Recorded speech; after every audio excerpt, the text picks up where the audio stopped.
Hi, I'm Hannah. I'm Carol. I'm Gen Z. And I'm a boomer. And this is Generation Chat. So today we're going to look at some work of a photographer named Peter Menzel. He did a project a number of years ago, I believe this was, but it was called Material World, a Global Family Portrait. And so what he did was he took pictures of families in front of their homes with all of their belongings outside of their home. Wow. So I thought it would be really interesting to look at that from country to country and see just how many possessions people have in all of the different countries. Yeah, let's do it. So we're going to start with America. Okay, definitely land of plenty. Yeah, you could say that again. So I'm looking at this and I think a couple of things I'm noticing is pretty interesting is like you can see all of the different rooms, right? So you can see like, oh, there are a couple of bedrooms, you've got living room, you've got dining room, you see some modern technology, lamps, television, things like that. And you can see quite a few different appliances. Yes. 2 vehicles in the garage, and it does look like there might be some things in the garage, so maybe they didn't quite pull all of their belongings out onto the street. Yeah, so what I'm thinking is that maybe it's just like a visual representation of kind of what you have. I don't know, maybe we Americans have so many things that you can't pull them all out of your house. And what, let's see, and this is for a family of 4, basically mom, dad, and brother and sister. Okay, let's take a look at Japan. Oh my, I'm actually surprised. I'm surprised because I didn't think there would be as many belongings. I don't know why. I guess I've always thought of them as kind of the minimalistic. But what is interesting, it seems like a lot of smaller belongings. I'm not seeing a lot of furniture. Yeah, there's a lot of like decorations, knickknacks, and things like that. They have a couple of televisions, it looks like. A little one there, and oh, there's they another have one. multiple televisions. So they do have technology. Computer. Oh, they have a computer. A piano. Yep, they have a little washer and dryer, but it's like the more compact one. I do know that in Japan they love to keep their furniture as compact as possible because they don't have a lot of room typically in their homes and especially apartments. So yeah, I do find that really interesting. And again, we see another family of 4 basically. And here we have Mexico. That's interesting. So the family has grown. So now we have a family of 6. What I am noticing is there aren't any vehicles, but they do have bicycles. That is instead interesting. of vehicles. That's interesting. Yeah, and then do you see, well, I do see, is that a stove? Yes. So they do. A stove. So they do have some appliances. They have a stove at the very least. I don't know if I'm seeing any other washer, dryer, or anything like that, but do you see any televisions? I can't tell. I don't see any televisions. I don't really see a bunch of technology, I guess. That doesn't, it could be over here, but I can't quite tell. We can't quite make it out. They have a fan.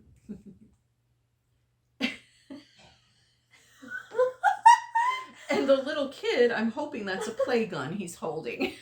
Yeah, it's probably like a toy gun. A toy gun. That's, yes, his very prized interesting. Possession. Oh, wait! A television. They're leaning right on it. Oh my gosh. Oh my gosh, I was distracted by the gun.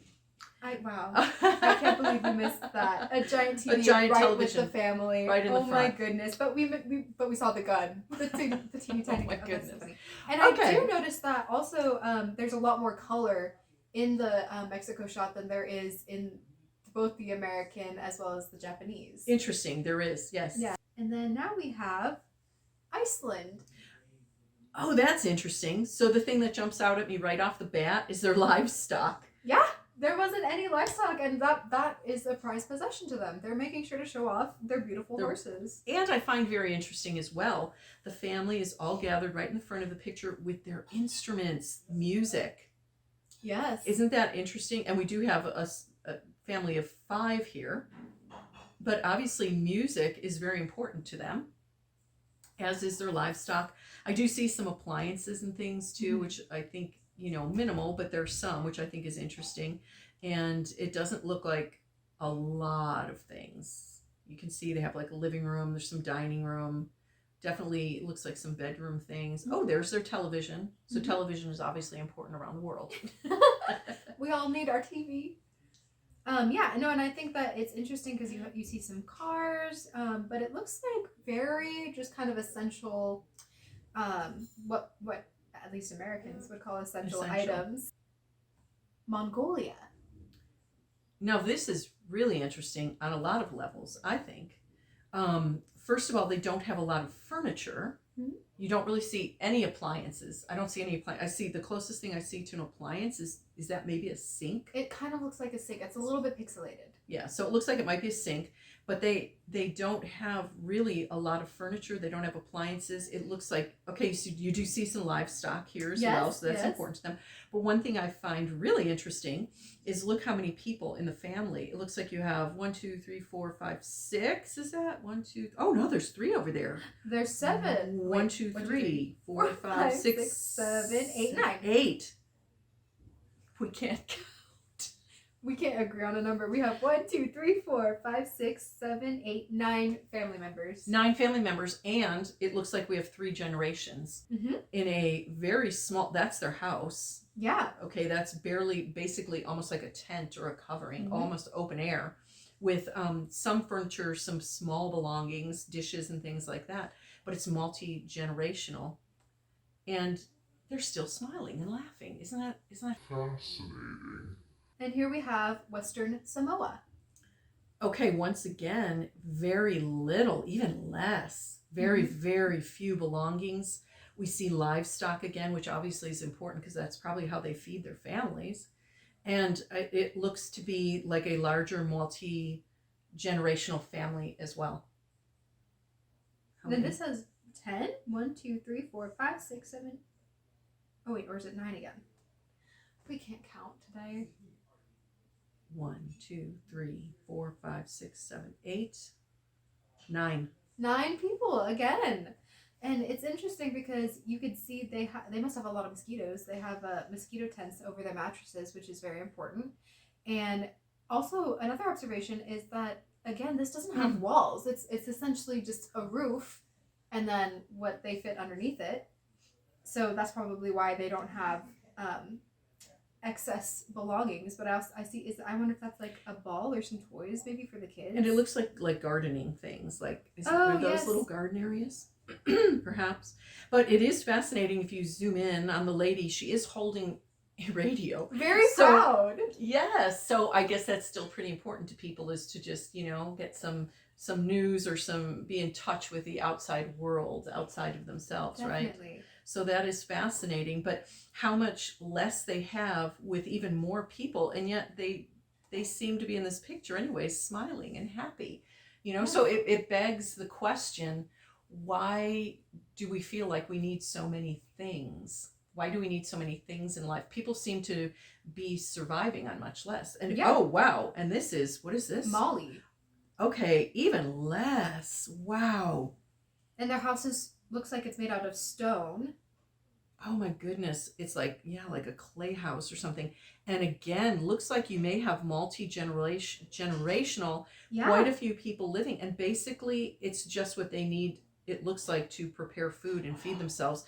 And where we saw several bikes in Mexico, we see like one bike. It reminds me of a movie that came out, I think it was the early 2000s, like 2003, and it was The Lost Boys of the Sudan. Okay.